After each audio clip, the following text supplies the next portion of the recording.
So I think, to be honest, Emma, that the way they're reporting is changed in terms of how they're communicating with the investors. So it used to be a PDF, you know, email attachment sent every quarter.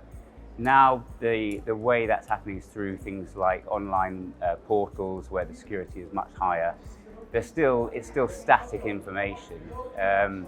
So that hasn't changed, but also the content is a lot more sort of granular. So investors are now looking at ways in which they can actually find out more about the actual underlying companies themselves, whereas beforehand it was very much at the sort of fund level. So I think that's been the sort of main driver, to be honest.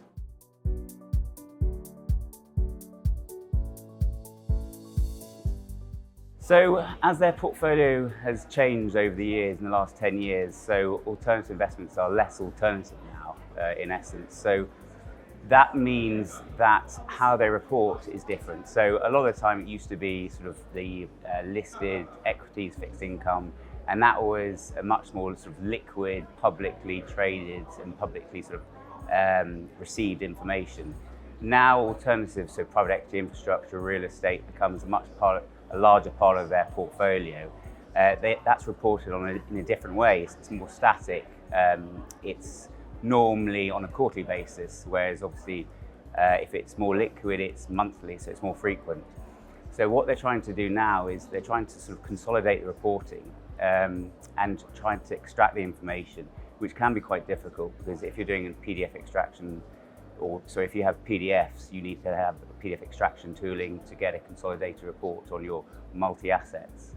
And I think that's where people like ourselves at IQ Eco Invest Solutions can help investors by being able to consolidate and utilize a whole variety of technologies to be able to report to those.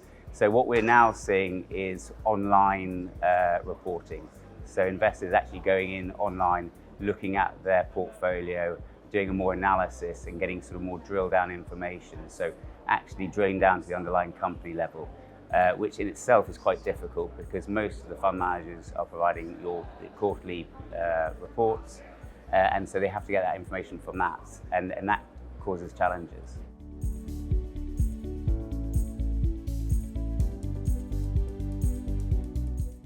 So I think going back, I think it's more about this online, more frequent reporting, people doing everything rather than having PDFs or emails. It will all be sort of online, sharing information much more frequently. And so I think it's the thirst for transparency and the way we will be reporting. So I think in the next 5 years, it probably won't be the PDF quarterly reports. I think it will all be on dashboards.